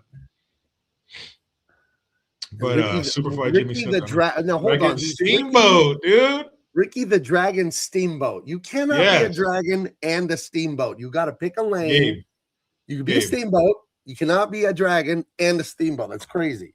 Gabe, how about you take a nose full of Coke and you start naming wrestlers and see what you come up with? Have you done that? The story about the first time he used the Funkasaurus and it's dead quiet, like a graveyard in there. And then one guy's like eating popcorn and goes, "You suck," and he's like, "Classic." Dude, pressure makes diamonds. Pressure makes diamonds. Yeah. That's hilarious, man. But yeah, Ricky the Dragon Steamboat, that doesn't make any sense. But yeah, have you walked a mile in his nose? No. So you don't know what it's like to be gacked out of your fucking sniffed mind. A mile in his nose, Jericho? Have you ever been gacked the fuck out for 3 days and tried to name people? No, you haven't. Just gnawing on your own molars. But get it, his name's Ricky. He's a dragon. And the Brooklyn Brawler. Yeah, dude. Bad News Brown. Dude. Hacksaw Jim Duggan. Dude, right? Hacksaw and he have his 2x4. Right. What about Bam Bam Bigelow? Yeah, or Bam Bam Bigelow. Who was the other one? Of course, you got the Macho Man Randy Savage. I have to get a drink of water when I do that one. Big Ben Vader. That was the other. He had the flames. Did you know that Big Ben Vader almost beat the shit out of my Uncle Dave when my Uncle Dave was in college? Damn. That's unfortunate. I'm glad he did it. My Uncle Dave was a law student at CU Boulder. And my Uncle Dave, rest in peace, is a card sharp. He placed 11th in the World Series of Poker in 2006. He always wanted to win it. He never did, but he got pretty far one year. Out of his dorm or his apartment, whatever, in college. And Vader would play in the games. And Vader lost a bunch to my uncle and wouldn't pay. And so my uncle started shit talking him and said, you're a welcher, is what he told him. You welch on your bets. You're not a man of your word. You don't pay your bets. And the guy flew in a rage, chased him down the hall. It must have been the dorms if he chased him down the hall. And my uncle was so terrified, he jumped out a second-story window there in Boulder to get away. Now, my uncle's not a little guy. My uncle's 6'2". So just think, Vader's playing defensive line, and we all see what a monster he was. Yeah, he's a big old boy. Yeah. But Vader almost busted my uncle. Almost got his hands on him. But I figure like the injuries would probably be the same, whether he jumped out the window or stayed in there. So yeah. And then my uncle said years later, he went to one of Mike Tyson's fights in like Tokyo or where Mike Tyson was fighting in Japan. And my uncle went to it, and he ran into Vader at the fight. Like famous rich people go to fights and all that. And they talked, and Vader told him, "Oh yeah, I'm wrestling, and it's great. You get to travel the world, and you make pretty decent money, and blah blah blah blah." So yeah, that was my uncle's connection to Vader, from almost getting beat up in college to running into him, 20-something years later in Japan. So yeah, interesting. Leon Allen White, 6'5", 450. Damn. That's a big old son bitch. That is. Did I just say 450? Yeah, 450. Right, and it says from Linwood, California, which is where Weird Al Yankovic is. That's just Los Angeles. And he died June 18th in Denver, Colorado. Damn. So, okay, so he was connected to Denver even after college. Okay. He shits like a bear. Golly. Jeez. Well, that dude, the Mountain from Game of Thrones, he's like 6'10", 425. Oh, goodness. That's a big old boy, too. George Steele coached high school football. My cousin played for him in the 80s. Madison Heights High School in Michigan. Wow. He's a really smart dude. But what a testament to how good of a wrestler / actor he was for you to think he was this raving, savage, and he was really like, actually, the proper formula, blah blah blah. Like, no, this turnbuckle is overdone. You were just eating stuffing, and I don't mean the stovetop kind. You were eating, styrofoam padding, and now you're giving a dissertation on culinary habits of 1350s Italy. Okay, I'm listening. All right. I'm glad that Tyrus was familiar with the alley fight in They Live. So it says a lot. Yeah, it says a lot if you're familiar. He is our guy. The more I get to know about him, he is our guy. So. You're serious about it, because 8 or 9 minutes. It's a long time. It is weird to think I know him in such a normal way. Because I like wrestling, but I'm not a wrestling fan where I'm watching every match. I like it. Mm-hmm. I watched it in the late 90s, but I'm not like, oh, I know every character and every wrestler and every storyline and blah, blah, blah, blah, blah. So I don't know Tyrus as a wrestler. Mm-hmm. You know what I mean? I know him from the internet and Gutfeld and a political commentator, and he was like a wrestler before I knew about him. So it's weird to talk to him as, in my mind, he's a normal guy that I know. It's like, no, dude, this guy was in spandex beating the shit out of people. For a living. And he has that knowledge of, the goings on behind the scenes, which as wrestling fans, whether you're a hardcore or casual, to know what was going on and what these guys are really like, that's pretty cool shit, man. That's pretty cool. Yeah. Crazy, man. Totally nuts. So, those are, I think wrestling hit the mainstream in the 80s. That's when it blew up. Hulk Hogan, Andre the Giant. Crazy. That's the first big thing. Then the second one, I believe, is the Attitude Era with Stone Cold Steve Austin and all that, right? That's the second big explosion of wrestling. Yeah. And Stone Cold, The Rock, Triple H. Right. Was it DX? Suck it guys. Yeah, for sure. That's when I got back into it. I had gotten away from it. In the late 90s, I was, 18, 19 years old, so I wasn't really fucking with it. But or in between, the 80s going through teenagers, but 18, 19, 20, basically when The Rock and Stone Cold came through, that's when I kind of peeked back in on it. And those guys, The Rock, whatever, socially and politically, I think he's an idiot. But wrestling, I don't know if there was a funnier person than The Rock. His fucking promos that he would cut and the shit. It doesn't matter what you think. Dude. Shut your mouth. He was know your role and shut your mouth. And I'll take you down to Jabroni Drive and check you into the SmackDown Hotel. Dude, he was so fucking funny, dude. Oh my God. Yeah. Dude, one time he your Rudy Poo candy ass. Yeah, your Rudy Poo candy ass. Dude, there was one where he was being interviewed by one of the, the wrestling reporters. And he's like, don't look at The Rock. And he made him pull his shirt over his face, but keep interviewing him, talking through his shirt. Dude, just shit like that, man. The people's elbow, the people's champ. Dude, the people's eyebrow. I hope I can talk to Tyrus more, maybe interview him again, really deep about wrestling. Because I want to know some of the trade craft of how it works. Because I was looking online, okay, so those chairs they hit him in the head with, that's like a plastic chair. It's like, no, it's a steel chair. So how do they do that, though? How do you learn to get hit in the head with a metal chair and not just not have pudding for brains after a couple years? Yeah, how many of those can you really take? Like a real folding chair to the dome.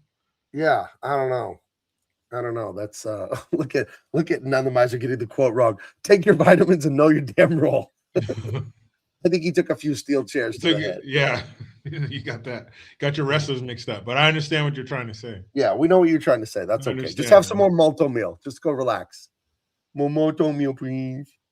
So No, turn the lights on. oh my goodness. So that would be but I want to know how that works, how they do all that kind of stuff that looks like, dude, you can't hit someone in the head with a chair, but apparently they do.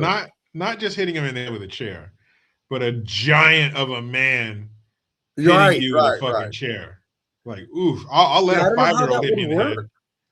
Because it's like you could sell it and you could turn, and I know there's movie fighting and all that. And I wouldn't be disappointed to learn it was like some lightweight plastic chair.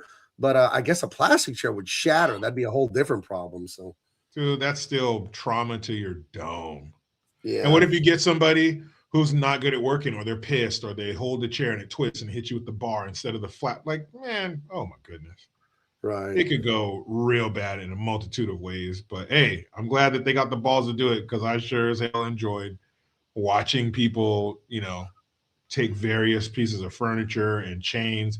And then you got Mick Foley, doing all his crazy shit with the jumping down on the thumbtacks and the steel cage matches. And golly, man, what the WTF?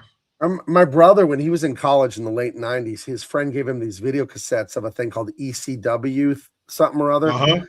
And it was like barbed wire. They would have fluorescent light bulb matches where they would smash that all over the thing. And that can't be good.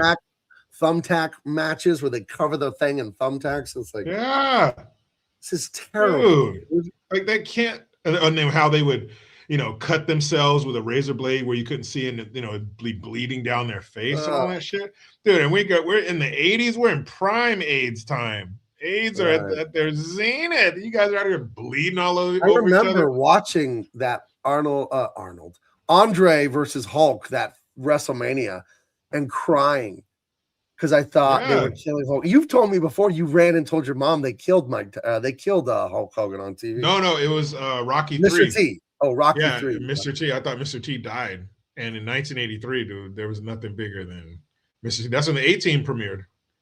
And that's another thing I'm starting to watch with my son is the A-Team. Yeah. And it's bad. Ooh, it's bad. Holy A-Team's hell, bad? Bad. Oh, I haven't seen it in probably 30-something years. I only ever saw it a couple times, I think. It does not hold up. The acting is terrible. You could tell it was for kids who are just all that terrible shit's going to go right up. But then here's something I've thought like my whole life. So if the A-Team, watching it now is a shitty TV show. It's terrible. But at the time, did adults know that it was terrible? No. Because it was a hugely popular show. It was like number one for a super long time, or at least like the first 2 or 3 seasons. So how did people sit down and watch a shitty show where was that the best thing that was out yet? There were 3 channels, dude. There were 3 channels. But bad is bad. If I give you 3 plates and they all have cat shit on them, you're not going to say, well, there's only 3. If I take you to Taco Bell, and you have to order something, it's all bad, but you have to order something to eat. But you're still going to eat that knowing it's bad. You're still going to be like, man, this tastes like shit, but it's all I have. Did they know that it was terrible? Because you watch it now and I'm like, what the fuck was this? Dude, the acting is terrible. Mr. T is the worst. He is the worst actor I've ever seen. But as a little kid, come on, you give this man an Oscar.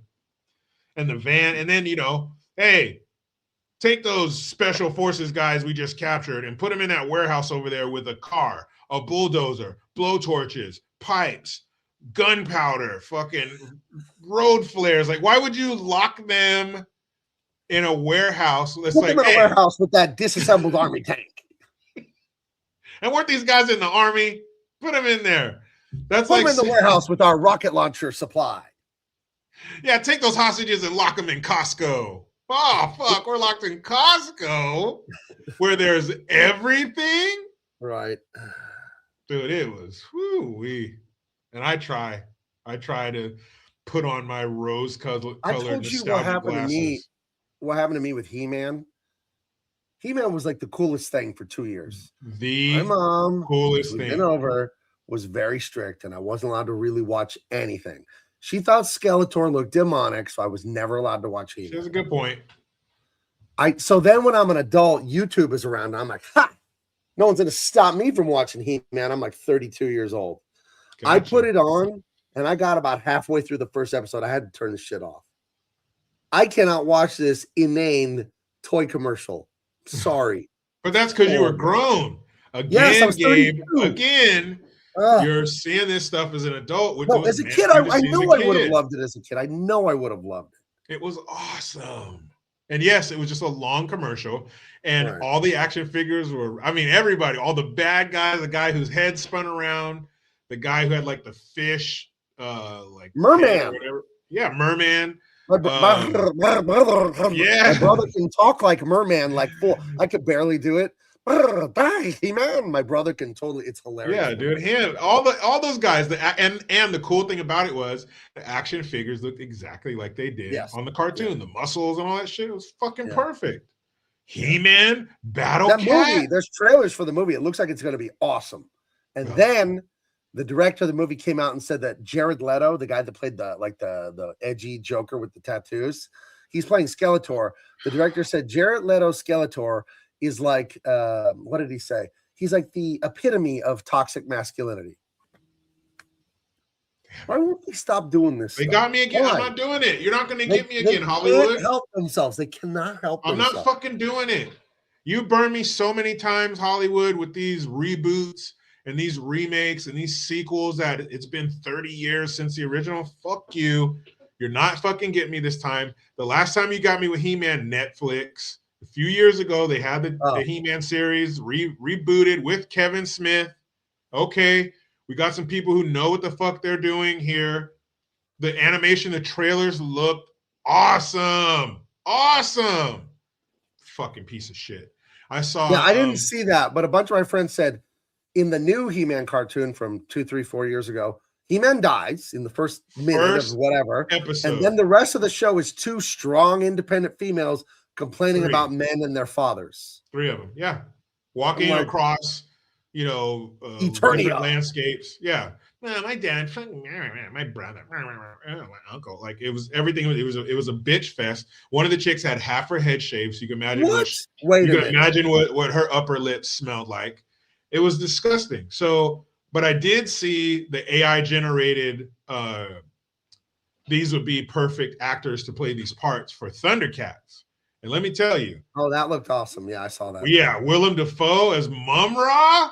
Right. Dude, that shit. I was like, okay, all right. That would be cool. But again, that's AI. Why not let AI do it?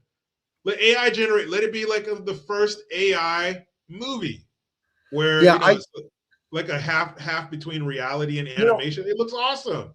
As an artist, I see so many artists are so crazy and upset about AI, and they're just like, yeah, I wish it wasn't trained on our artwork and stealing from us as artists. But I just like reality check. The adult opinion about AI is it's here and it's not going anywhere. So plan accordingly, dude. It's here. What are you going to do about it? But I see so many artists that are just like militantly crazy about like being mad about AI all day. And it's like, it's too late. It exists. People are going to use it. What are you going to do about it? Yeah. So I don't know. But the same thing happened 20 something years ago when Adobe Photoshop and all of these digital drawing tools came out. They said, that's not real coloring. That's not real painting.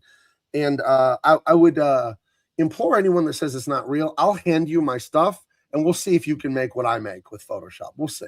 Mm-hmm. We'll see how it looks when you do it, So, because I saw someone saying something about an artist tracing. Because what you don't know is in illustration, people will like if there's a vehicle, like a big Lamborghini or something like that in a book or something like that, people can get a photo of that and trace it. And that's a dirty little secret, but I think it's a two-edged thing. Yes, if you're a professional illustrator, you have the skill to draw the Lamborghini. You do. Draw the helicopter or whatever.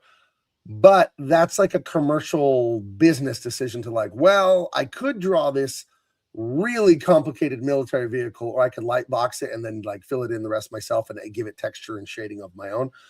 And that's just like, or I could do it, you know, all on my own by measuring it, laying it out, and then that's going to take a day and a half. So it's like, you know, there was a video of a famous comic book artist tracing the Baltimore Orioles stadium and like parking lot. And I'm like, no, I get why he did that. Because if he just like referenced the photo and measured it, that's going to be a week, dude. Like he could, of course he could do it. But like so it's to me, a the tool. AI is like, it's a tool. Just don't be, I mean, I wouldn't put AI in my comics. Like I wouldn't have my drawings that way. But, you know, I sent you those. I should have shown it while I had Tyrus here. I took my drawings and I put them into AI. And the prompt I gave the AI was, turn this into a 1980s style action figure. And, here, I have it here. And it's badass. I think it's amazing. Now, what would I do with AI turning my drawings into this? Well, what I would do is eventually like, hey, my comic book sold a ton. Now I can go to investors, corporate people and say, hey, I want to do toys. I want to do cartoons. And since I don't want you to have to use your imagination, here's what it would look like if we made some toys. Instead of spending tens of thousands, hundreds of thousands of dollars to make the prototypes. So look, I'll show you this. So this is AI. Oh, yeah, that shit looks sick. Hold on.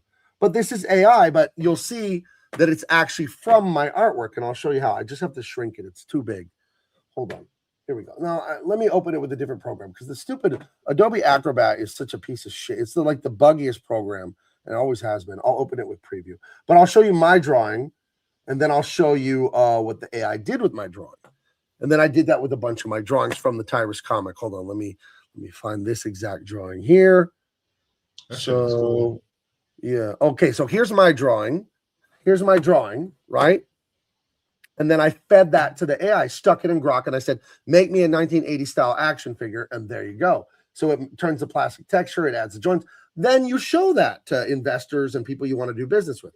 I put the female character in there. That's Cindy, his sidekick. I put Gorgon in there. So if you find these action figures, these are like from poses from my drawings. This is one of the villains, right? These are great. Hell and yeah. This to me is a very good use of AI. You take a drawing, you turn it into an action figure, and then you have something you could work with there. Or what? I hire people for hundreds of thousands of dollars to make me prototype toys, and I don't even have a deal to make toys yet. Like that. This is helping me, financially and with risk and all that. So I think it's a great thing. And another thing I think is great is like for animation too, and that sucks because two of my good friends are animators and it takes business from them. But for people without budgets, I mean, it is a good way. So if I take that Tyrus drawing, right? I take that one I showed you, and then I feed that to Grok, and then I tell it to animate my drawing. I still made the original drawing. You know what I mean? And now it's animating the different phases of the drawing. So I don't know. I could see a budget thing there. You know what I mean? Because to make animation, dude, I've looked into it. And this is the highest level. But if you had a studio like Disney or Illumination, that can cost you $1 million a minute. Right? And if you go with lower level studios, it's still tens of thousands of dollars per minute of animation. We have to think every frame of animation is 24 frames. So there's 24 drawings to make 1 second of animation. Speaking of all of that, I didn't tell you. Don Bluth, he was an animator at Disney, and then he started his own company. You may have heard of it, An American Tale, The Land Before Time. He did 12 animated features, Don Bluth, as like the director and I guess lead animator.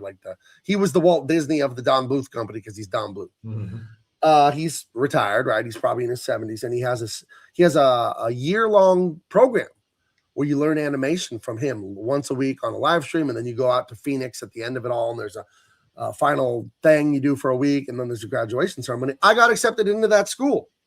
So I'm going to get a animation degree, diploma, certificate from Don Bluth Animation. And the whole reason I'm doing that is not that I want to be an animator. It's what I realized about working in comics with so many hundreds of different artists. The guys who were the best at drawing comics were from animation. They were so much stronger at doing comics than the guys who just learned from comics. And Philippe, the guy that helped me lay out the Tyrus book, he comes from animation. And I can't explain to you how much better he is than regular comic book artists who are brilliant in their own right. But there's just this other gear that these animators have, and I want it. So I called the college and like talked to them about it and blah, blah, blah, and told them who I was and what I did. And they said, yeah, it's perfect. It's for working adults. It'll fit in your schedule and all that. So I'm going to get a degree. I'm going to earn it from the Don Bluth Animation University or whatever. So you could always sleep with the professor. Don Bluth? If earning it doesn't work. I don't know about that. Just trying to think outside the box here. I don't know. Oh, the Animator Survival Kit is a great. Are you talking about? Are you talking about this? The Animator Survival Kit? I have it. Come on, man. Who are you talking to? My good friend Bill Frake, who I do two sketchy guys. Our show all about being professional artists. He was an animator for 50 years. Disney, Warner Brothers, Blue Sky, etc. This was one of his mentors, Richard Williams, who was the genius behind Roger Rabbit. So yeah, this is if you want to know animation, take this book and slam it into your head as hard as you can and absorb everything in it, and you will be a brilliant animator. So yeah, I'm Jericho. I'm going back to college, dude. Get your JanSport backpack over one shoulder. Yeah, I had to fill out an application, and I had to show them my artwork. Yeah, so, dude. You know, so I'm gonna join a frat, dude. We're joining a frat. It's gonna be awesome. So you turn your hat around, dude. It's fucking dude. Are you coming to the Darty on Saturday? Dude, we do a keg stand, dude. Yeah. I didn't know what a Darty was because when I was in college, I never heard that word.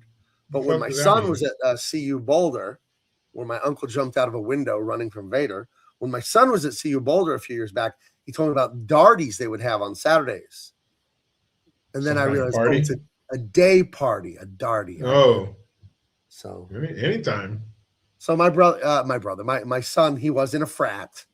And so I guess I'll join an online frat for the Don Bluth Animation University. Oh, get crazy. Yeah, we're going to get crunk. We're going to stay up till 9:30, baby. Dude, 9:45. Don't be a bitch. 9:45. Yeah. Be careful, man. So there you go. Don't let that world suck you back in. Yeah. Yeah. Living fast, eating pancakes at 3 a.m. Sorority girls. I'm married, though, so I'm out on all that. You know, so. Yeah. Tell Adrian not to distract you from doing your homework. Right. Come on. You have new struggles now. Not like college now.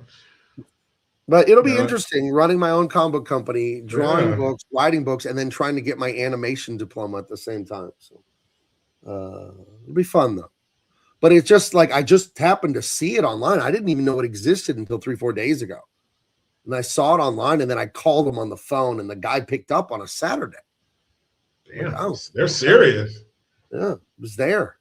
They're serious as hell. So, yeah, and then Bill Frake, the Disney legend, friend of mine, he confirmed it. He's like, oh, I had a friend that took it, and it was awesome. So I'm like, okay, so it's not like a scam or anything worthless or, you know, because you never know. I don't know these people. I've never dealt with them before. But Bill said, no, it was awesome for his friend that did it. So, yeah. So hopefully they're answering the phone on a Saturday. Those people are for real. Yeah, it'll add that dynamicism to my work that I really want. Because I mean, you've seen Tyrus, you've seen the things I've done. They're good, but as an artist, I'm my own harshest critic. Like, this could be better. This could be better. You know, that's awesome though. Let's see. Like Mike Stumbo, Maya will be what you're learning 3D wise. No, Mike, this is paper and pencil. This is hand animation. Everything in the class is hand drawn, scanned into your computer, and then we put it together in what the hell's the program? DigiFlip. It's just it simulates the flipping for you. But I even bought the paper and the flip thing. I bought that. How about the end? Do you know what this is, Jericho? You know what this steel bar is? No idea. Not know. No idea. This paper here is animation paper. It has 3 holes in it, right? That plugs into here. And as you draw one, you flip, and you see your character moving. Oh, okay. There's a way you hold it with these 3. It's like a move. Like in sports, how they teach you how to hold a tennis racket or a baseball bat or a golf club. There's a way to hold the paper with your fingers to get the flip, and then draw, then flip, then draw, then erase, then draw. And I bought a ton of this animation paper and this bar that goes on my desk to hold it. So no, we're not doing anything digital in the drawing. This is learning old school hand animation, and I couldn't be more excited. That's pretty cool. Yeah. So yeah, it's gonna be cool. So yeah, I'll join a frat. You know, it'll be awesome. First thing. Sigma Chi, Omega Sigma, something. Delta. When you pledge, you're like, dude, I'm not doing that shit. I'm not fucking 18. Yeah. You just make me a fucking member of the Were they gonna like serve me like a plate of like anchovies and like dust from under?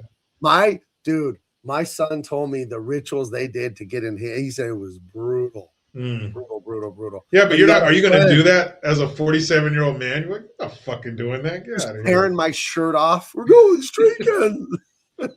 Fucking doing that. You guys got till 9:45. I got to bed. My hands on, and he's like, guys, it's almost 11. I got to go home, guys. I only pledged till 9:45, and then I'm going to bed. I shit you not. My son told me he wasn't kidding. One of his high school buddies went to college out east. I won't say where because I don't want to divulge the guy's identity. And they do all the crazy frat stuff like you think. You have to wear a blindfold and there's candles and you're swearing this pledge from 1912 with all these weird racist overtones in the pledge. And all this stuff. My favorite overtones. His buddy back east, all the stuff they do, and you got to drink this much. He said, tobacco spit. Oh, yeah. He said the new player had to do a shot of it. Oh, you're out of your fucking mind. I don't want to be in anything that bad. Sorry. That's what I mean. If they approach you with something like that as a fucking middle-aged man, you're like, I'm not fucking doing that. Get out of my face, kid. Yeah, no, my fraternity's look at another budget. My fraternity's called Tap a Keg of Beer. Yeah, dude, that's what I'm here for. This is the fraternity for tapping keg. That's all I'm doing. And I'm not doing any gross shit. You guys can forget that. Yeah. But you know what? I'll just make myself a member. I'm part of it now. Fuck that. Yeah. That's crazy. But I think part of the sell on that is, yeah, you're young and everything's new and fresh. You're just getting started in college, but to try to get, if somebody like that were to actually join, like to be this age and do what we've done, like I'm not going backwards. Right. No, I don't want to. Yeah, dude, you got to eat the fermented fish, and you got to no, I'm not eating that. No, let me in, or I'm fucking going home. Yeah, I want people who want me in the group. If you got to torture me, then never mind. Yeah, let me in, or I'm going home. Real simple. Yeah. But when he told me his high school football teammate chugged a shot of tobacco mucus juice, I was like, I don't ever want to be in an organization like that. That sounds revolting.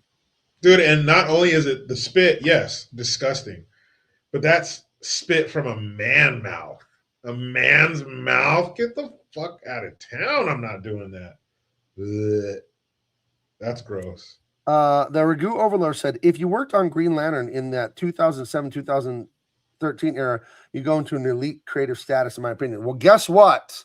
That was me. That is right when I worked. I started on Green Lantern in 2008, and I worked on the Lantern books until I think 16. So I was right in the height of it was the top selling book at DC Comics. And because of that, it got a movie greenlit with Ryan Reynolds, a not so great movie.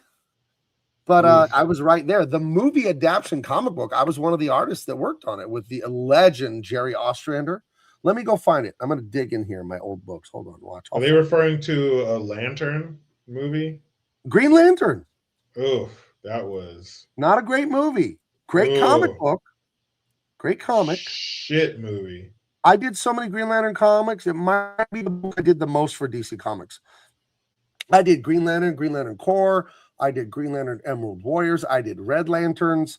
I did the Green Lantern, the relaunch in 2011. I did so much shit with the Green Lantern. It was crazy. Well, I sure wish you would have made the movie. Yeah, that would have been nice. How about that? Let's see. I'm trying to find this. I'm trying to find this Green Lantern movie one that I did. Where would it be though? I'm looking through these old folders. Oh, was it this? No, no. Was it this? What's this? No, that's pretty good though. I like when I look at my old work and I still love it. I'm like, wow, that's good. You know, I worked with Fernando Passarin on the book, and he put so many details in the drawings. The man never met a detail that he didn't love. Goodness gracious. Where would I don't know where I put that. I have so many jillions of comics I did for DC Comics. What the fuck did I do? That's a lot, a jillion. At least it was at least a jillion. Could have been 2 jillion. 1 to 2 jillion. Last time I don't. Well, these are supposed to be alphabetical order, and I'm looking at all these Green Lantern comics I have, and I don't see it. But you know, I'm kind of going. Look fast. under J for jillion. Or would that be a G? Would that be a G? I'll keep looking. I'll keep looking real quick because I want to find it. I think I've shown it online before, but it was years ago. Okay. It must be inside of a folder that's inside of another folder. I bet that's what I did. Folder in a folder? Yeah. Did the old folder in a folder gag to myself. Classic. The classic. Amateur. Wait, is it right here? No, fuck, that's not it either. Man, I did a lot of these. I think they'd have me do something else. What the hell is this? That's not it. That's not it. That's not it. Goodness, that's a lot of stuff. What is this one? That's not it. That's not it. Sorry guys, I really want to find this though. Ooh, is it in here? Okay. Ooh, I hope so. Oh, I think I found it. And I figured out why it wasn't called Green Lantern. I'm going to rename it in this folder.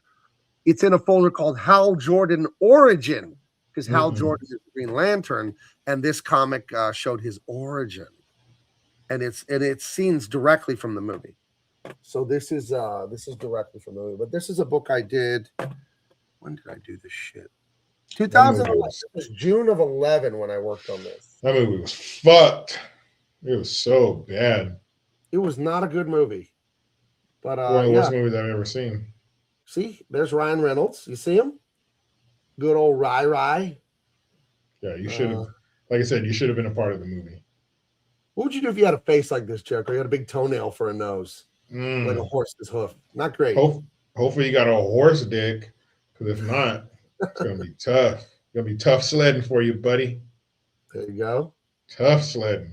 The origin of Ryan Reynolds, of Hal Jordan. Sorry. Yeah. But I worked on this one with the legendary Jerry Ordway. What a guy. What a great guy. What a great artist. But this if you watch the movie, you saw scenes that corresponded with this, not this exactly. Mm-hmm. You know, you saw. Yeah, like when he goes to the planet and he has his little fucking underwear on and they're putting the suit on him. His undies. God, that shit was gay.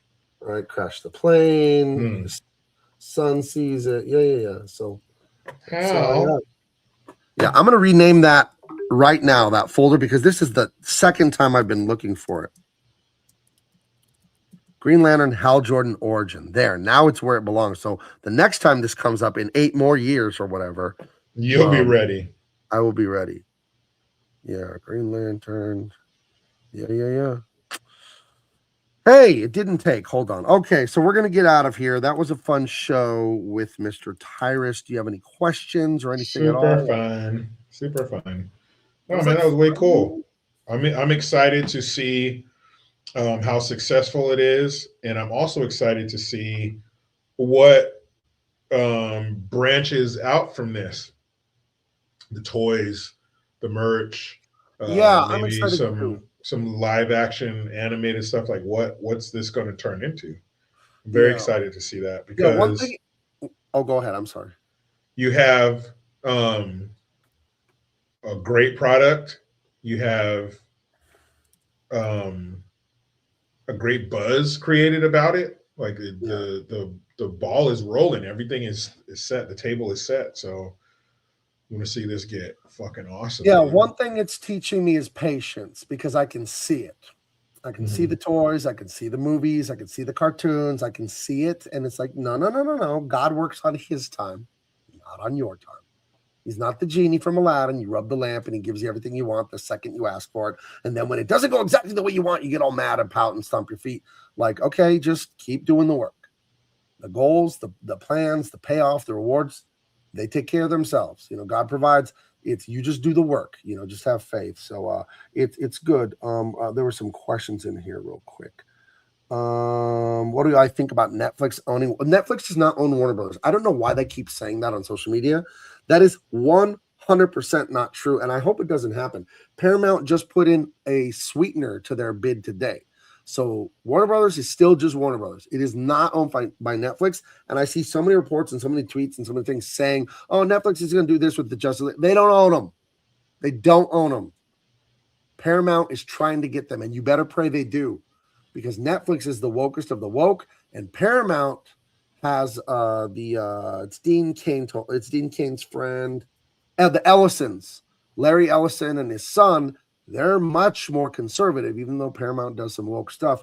And I think DC Comics would be way better off if they didn't go turbo Netflix woke. So they don't own them. That's not the truth. You've been lied to.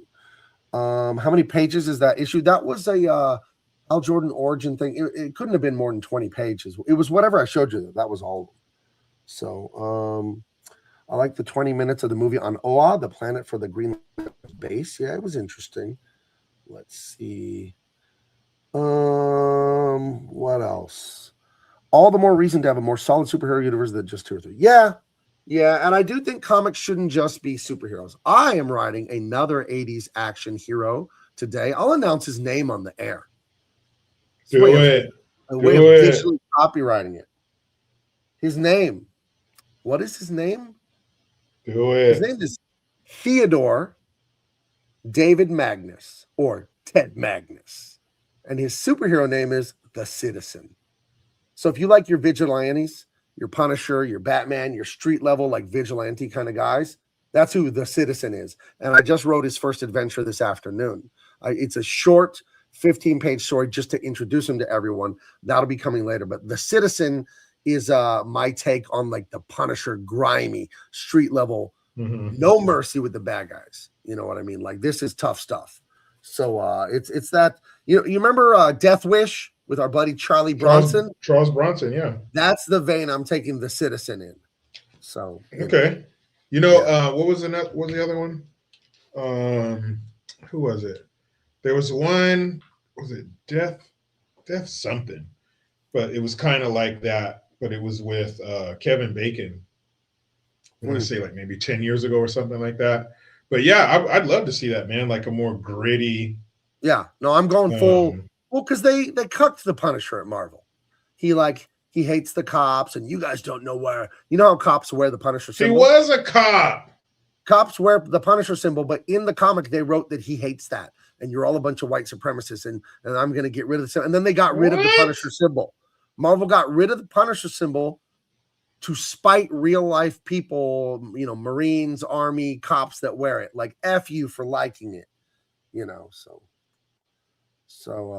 128 pages. Yeah, I write my books like a 2-hour movie. Now I'm moving to shorter scripts so I can have them out more often.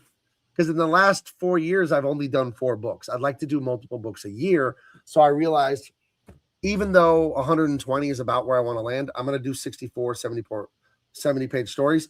And the latest Dean Cain All-American Lawman, which is almost complete. And, we don't even have Tyrus out yet in people's hands. Dean Cain's already almost done. So I'm getting ahead of things. So I want to get The Citizen done. I want to get the Tyrus sequel done. I want to just keep rolling. And my plan is to put one out every quarter. But these things take longer than I think sometimes. And I never want to be late. So I like to finish things before I start, advertising them and selling them and all that. I like to get the book done. I don't want to have people waiting and all that. So, so anything else for the audience, Jericho? No, man, just support. Get the Unstoppable Tyrus. I don't only tell you people. I live by the green screen is eating it. Oh, there you go. Where is it? No, I can just. Let's get a Jericho Jr. review real quick. What has he thought thus far? Oh, damn it. There we go. Dude, he's loving it, man. Okay.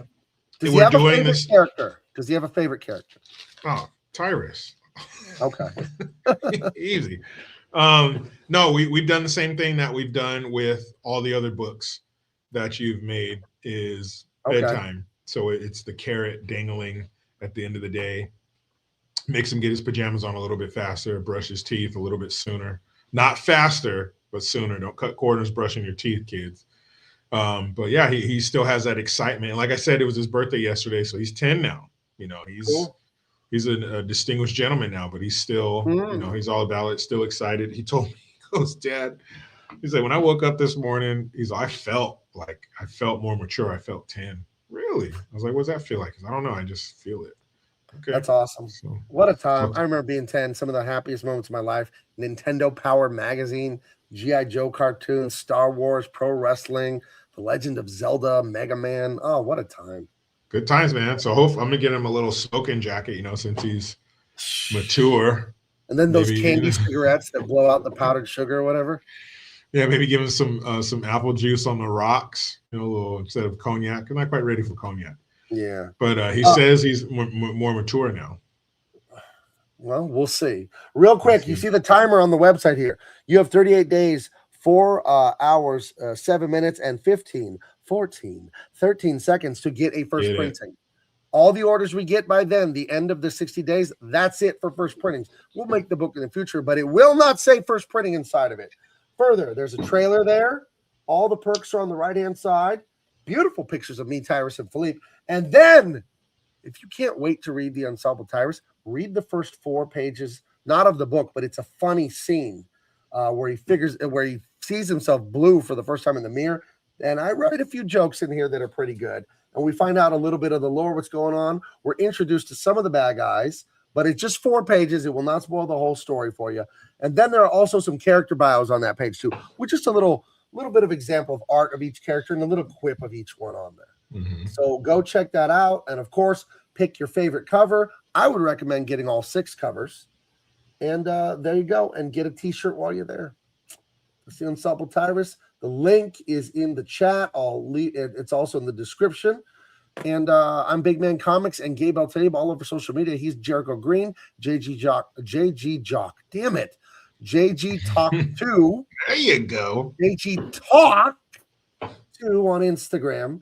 And we'll be back next week. And, you know, maybe we need to do that Burt Reynolds, Sally Field classic. Maybe we need to do Smokey the Man. Maybe we need to do a movie review again. You know? Wonderful. All right. Already pre-ordered. Thank you, Mike. And I hope any plans on making Greg Gutfeld the supervillain? We did not make, well, you know, it's funny you should say that. Because there's a big pink monster who was his boss at the lab he worked at. And that man's name is Greg Clegg. He may or may not be named after Greg Gutfeld, at least his first name. But the villain, the big pink monster here, his name isn't like Blood Claw or something. His name is Greg. We have a big monster named Greg in the book. So there you go. There you go. But you're going to love it. We got Gorgon. Fucking funny. Yeah, we got Zelex. We got Cormac. We got Tuku. We got Siete. We got Dr. Hiram Dathan. He's the mad scientist, but he's a good guy. And Steinbeck, the orangutan. And, of course, Cindy Crawshaw. Not Crawford. Crawshaw. That's a real name. And then Tyrus himself. So there you go. You're going to love it. You're going to love it. You're going to love it. It's a lot of fun. And I wrote the sequel already. And the sequel might be the best thing I've ever written. It's really fun. The sequel. Damn. And I feel like every time I write a new book, I'm like, wow, that's the best thing I've ever written. I think I just keep getting better.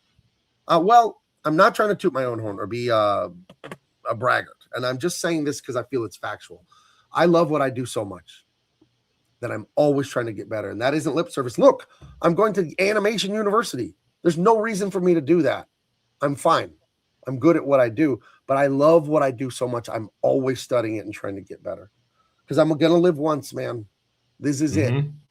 This is it. I want to be as good as I can be. My dream is to be like Walt Disney one day, not frozen dead with my head in the freezer somewhere. I was going to say, wait, elaborate on that. Know what I mean? My dream is to create a media empire that is the biggest in the world for family entertainment, that many decades after my death, horrible left-wing degenerates will take it over and ruin everything I created. That's exactly like Disney. I want that, except for the part with the left-wing degenerates ruining what I made. Yeah. Minus that. Is Up there a until Jim then. Norton Mullis type character? No, there's not. There's not. There's not. So Tyra said cats in it. Oh, I guess there was a good looking lady with glasses. I guess you could see that as her. I don't know. Anyway, that's it for today's show, boys and girls, or B's and G's, as I like to say. You're so hip. All right, I got to go rush a frat at Animation University. Yeah, man. Like, dude, who's the old guy? Who's the old dude? Yeah, but see, if I was at the frat, then I could buy the freshman beer and all that, right? Yeah. Or then you could when they're saying, "Hey, who's the old dude?" Be standing next to him. I don't know. Who is that old dude? Like, I think they're talking about you. Right. You'll blend right in, man. Don't worry about it. See, but then the sorority girls, they would like me because I was like so sophisticated and you've traveled the world and blah blah blah. And because you don't care. That's why you don't care. And then about they'll look at my phone like, "Who's that?" "Oh, that's my granddaughter." Is somebody get a car accident outside? Because all I hear is. And then my wife is gonna come into the frat house and grab me by the ear. Yeah, that's all bad, dude. Because I was talking to hoochies. No hoochies. Don't do that. Hoochies get you in trouble, man. Right. Yeah. All right, guys. Adios.